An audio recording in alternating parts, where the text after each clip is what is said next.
You can't show no weakness. If the characters on The Wire are the pieces in a game of chess, then Stringer Bell is the queen. Avon Barksdale starts out as the reigning king of the West Baltimore drug trade. But just as the queen is the more active and useful chess piece for most of the game, we quickly sense that the person running the Barksdale empire is Russell Stringer Bell. And he's the one McNulty desperately wants to take down as well for this reason. Stringer is the spiritual descendant of Michael Corleone and the iconic Godfather line that, "It's not personal, Sonny. It's strictly business."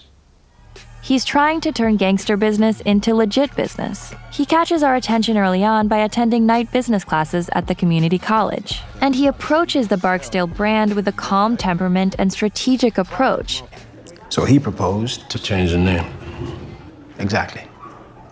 At times, like Michael Corleone, he almost convinces us that this is going to work and he can pull it off. The problem with Stringer's business, of course, is that it combines the cool-headed efficiency of a corporation with a market in which it's standard to kill people who get in one's way. Without the limitations and oversight that most legitimate businesses presumably have, and without rules against killing anyone who annoys us, Stringer's pragmatic capitalist mindset yields the most exceptionally cold and lethal code that we witness on the show. You know what the difference is between me and you? I bleed red. You bleed green. Over time, Stringer's cold-blooded capitalism sets him at odds with his childhood friend and partner. Avon is emotional, instinctive, and old school. He sees himself matter-of-factly as a drug kingpin, and he's fine with that. He doesn't share Stringer's desire to change up the way things are and distance themselves from the streets or the gangster image. For a while, we're encouraged to see the value in Stringer's cool-headed way over Avon's hot-blooded one. We're giving them 221, 734, Saratoga.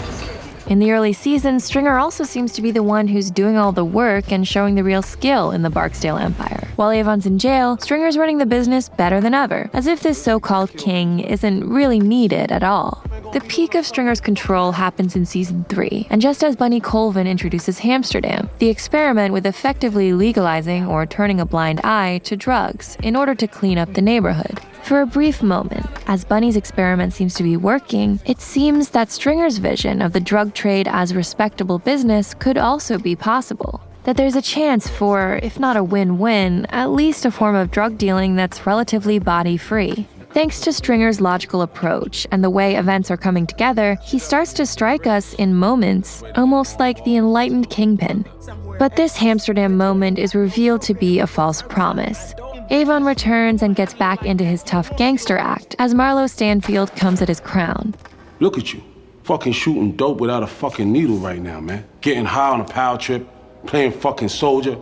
Avon keeps messing up Stringer's business because he's addicted to the rush of posturing and warring on the streets. It ain't right for you to be at the head of our table when you can't call off your dog. Stringer wants to grow and leave the corners behind, but for Avon, the street is still the point. String, this ain't about your motherfucking business class either. It ain't that part of it. It's that other thing. The street is the street, always. At first, we think Stringer and Prop Joe are right to be condescending about Avon's addiction to showing his muscle in turf wars. But we later realize Avon was right to take the threat of Marlo seriously. And in fact, both Stringer and Joe have been a little too progressive or optimistic in thinking that making all of this more civilized was ever really going to work. At the same time as all of this is going down, Tommy Carcetti turns Colvin's Hamsterdam into a casualty of his campaign for mayor. So we see that Stringer's aspiration of becoming the enlightened, peaceful drug kingpin was never to be, and Stringer's end comes when he's betrayed by none other than his partner, Avon. Time y'all meeting. Every action Stringer takes makes sense. He's unfailingly logical, yet it's precisely because Stringer is too logical that we come to hate him. Stringer is cold blood personified. The most stunning, jaw-dropping reveal in Stringer's story is when he finally tells Avon the truth that he murdered D'Angelo. Knew you couldn't do it. Brianna wouldn't do that shit. But there you go, a life that had to be snatched, Avon. Here, Stringer is not confessing. He proudly boasts that it was him. Man ain't wrong about that. Stringer is using this information to prove that he is as hard and tough as Avon. What, 'cause I don't shoot up a block indiscriminate. I ain't hard enough.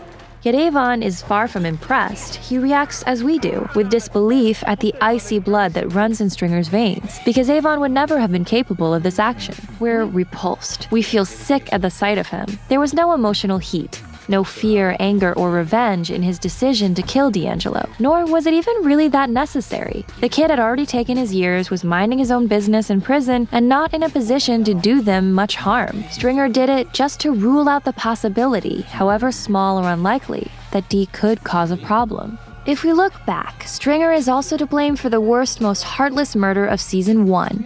One of the first moments in the show that made us truly scream at the TV screen. String! String! Look at me! Look at me! Where the fuck is Wallace? Huh? I ain't you stupid motherfucker. You made your decision. Yeah, I made my decision. Where's Wallace at? Where the fuck is Wallace? Stringer rushes to order this hit without really knowing whether Wallace is guilty, erring on the side of killing a young boy just in case. And when he orders the murder of Omar's lover Brandon, he displays the young man's mutilated body to get at Omar. He then has the nerve to misdirect Omar's grief over the very murder that Stringer ordered at the wrong culprit. He manipulates Omar into going after Brother Muzone, simply because Brother Muzone is making his business somewhat awkward. And Stringer doesn't feel like confronting Avon about that, or speaking to Brother openly about changing the arrangement. My nigga, I would take the motherfucker out if I could, but Avon can't know it came from his own people, right? You don't think I'm gonna send any of my people up against brother? Shit. That nigga got more bodies on him than a Chinese cemetery. All of this shows that Stringer has a very low threshold for committing murder that has nothing to do with guilt, retribution, fairness, or even proportionate response to an individual's behavior. Stringer approaches killing as if it were simply another aspect of his business, another tool in his arsenal that he uses freely when he's decided to fire someone from his organization, or when he can't be 100% certain that a person is not even a small risk. And this logical, green-blooded approach to killing is what makes him so hateable. In the era of the Hamsterdam experiment, Stringer does want to avoid bodies, but not because he has a distaste for killing, merely because this makes life easier and helps his business by keeping the police away. It's the fight for the territory that be bringing the bodies, and the bodies that bring the police. So it's merely a happy coincidence that, for a time, he shares Bunny's goal of keeping the body count down. He argues against fighting because it helps his business, but he'd just as easily argue for more killing if it were more beneficial to his profit. Since he's an opportunist, Stringer is the kind of drug dealer who could thrive in a city where Colvin's social change went forward. And in that environment, Stringer, with his discipline and self-control, actually might not be so bad. But he lives in this world, and he has no objection to killing. So Stringer's pure capitalist logic applied to the arena of the violent illegal drug trade yields something terrifying and perverse. Stringer's plot shows us that this idea of the not-so-bad, enlightened businessman kingpin is a myth that can't exist. Meanwhile, his forays into becoming actually legit as a developer are frustrating and full of errors. He gets taken in by Clay Davis and can't wrap his head around the kinds of legitimized crooks he's now dealing with. He can't set his muscle on them to get his way. Assassination I shit, tell man. you getting somebody, you getting them. I ain't asking. Damn, String, I don't know. Nigga, I gotta remind her who the fuck you work for.